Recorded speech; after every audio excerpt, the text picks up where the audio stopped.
Let's talk some LSU recruiting as the Tigers, they took advantage of their bye week with bringing in some big official visitors. On this video, I got Shea Dixon from the Bengal Tiger, and we're going to talk about a big five-star reclassification. News just dropped on that. Also recapping those big official visits that happened over the weekend, and a look ahead to what could be a big recruiting weekend as Ole Miss is coming to town on Saturday.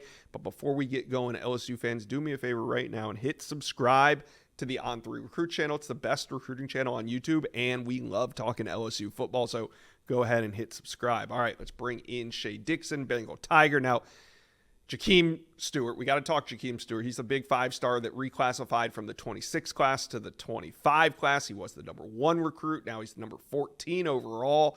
So my question to you is, when is the next time we'll see him on campus at LSU? Yeah, he said that he's locked in a handful of visits, and he tweeted out which schools would be involved here. But LSU obviously would land an official visit. He will be back at LSU for the Alabama game. That's the first weekend in November, Josh. So about a month away, he'll be back on campus. And he was on campus just a week or so ago for whenever they played UCLA. So has visited once already, will visit again. And like I said, I think they'll probably squeeze maybe one more visit in there. So you'll have an official, a couple of unofficials, and then signing day gets here in a hurry, Josh. All right, so if you trust the recruiting prediction machine, like I trust the recruiting prediction machine, then you'll see that LSU currently leads with a 91% prediction rate on the recruiting prediction machine. So my question to you is, if LSU leads right now, who do you think the biggest threat is? I think a lot of people have thought Southern Cal, and that could be the truth. I think there's some connections there with their coaching staff to New Orleans that have helped out. But I'll ride with what Steve Wiltfong said, and I won't speak for him, but that Oregon and Ohio State have been major players here. They've gotten into campus, and now they land on this final list.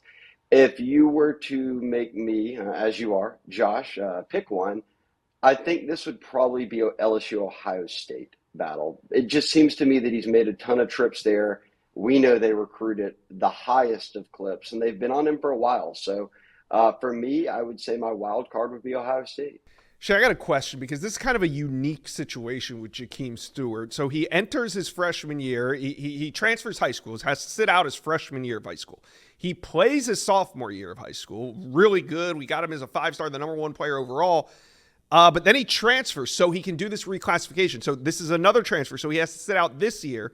Now he announces that he's reclassifying and he's going to enroll in the spring, right? Okay. So if I'm doing the math correctly here, that means he's only playing 1 year of high school football. That's correct. I think that's kind of the point of conversation that a lot of people are having right now about whether it's his ranking or maybe way more importantly, just development and where he's at with his game. We've seen guys who were basketball players who ended up playing football as a senior, or even a guy like Toby Hastrup in this class out of Maid Creek in Texas. He just ran track and picked up football as a senior. But yes, there's guys who have only played 1 year. Usually that was a senior year. Sometimes you get injured after you play a year and then you get injured. Maybe you only played 2 years. But non-injury related, we have not seen this where you transferred, were ineligible as a freshman, played as a sophomore, transferred again in order to reclassify.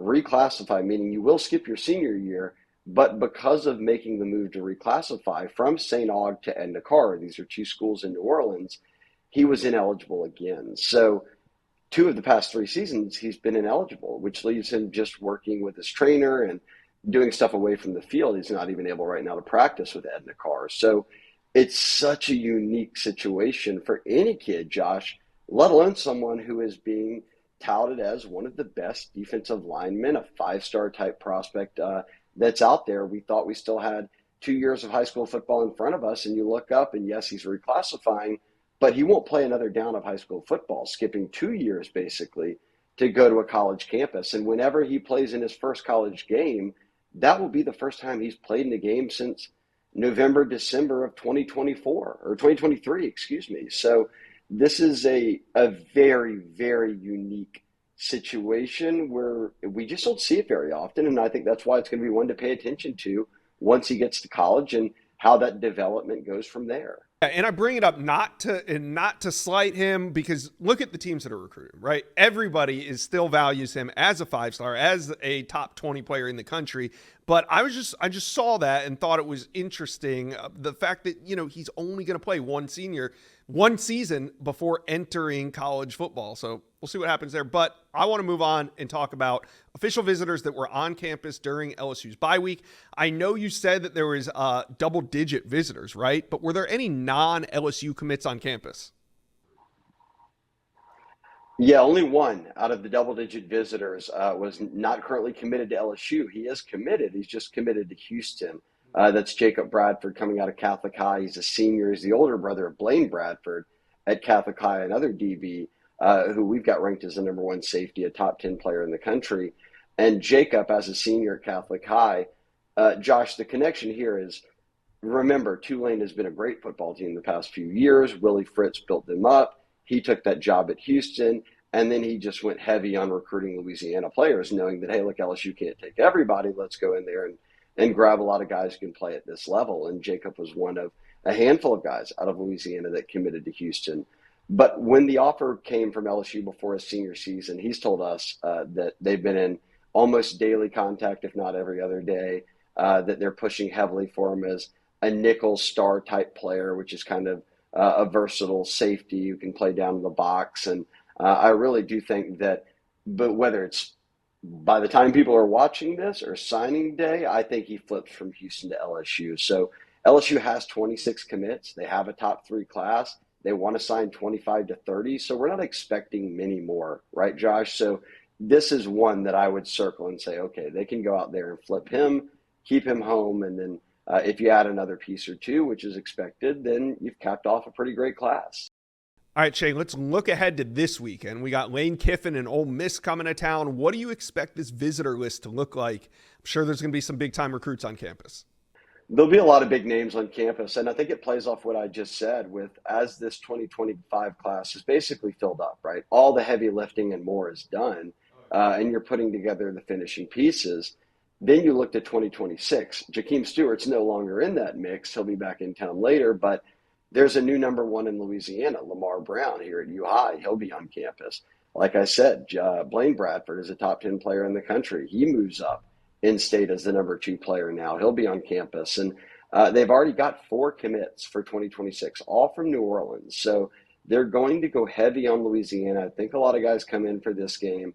Then I would look for that Bama game a month from now when Jahkeem's in to be the other big visitor weekend. But I will note that this weekend is homecoming. It's also 100 years of Tiger Stadium. This is the 100th year of Tiger Stadium and games being played. And Ole Miss is the game that they're bringing all the former alumni back for, football players, to celebrate. So not only will there be recruits, but a lot of former Tigers whose faces will be pretty recognizable will be out on the field before the game getting recognized. And it is a sellout, Josh. So despite Ole Miss's loss to Kentucky, despite LSU's loss to USC, throw it out. This one is going to be a jam-packed game at night in Tiger Stadium. All right, LSU fans, as we gear up for another big recruiting weekend with Ole Miss coming to town, let's talk Jahkeem Stewart in the comments section. How are we feeling? What a massive addition Jahkeem Stewart would be to late in this 2025 cycle. We know everybody needs defensive linemen, and there's not many elite ones available. Jahkeem Stewart reclassifying. How are we feeling? Let me know, LSU fans, comment section below.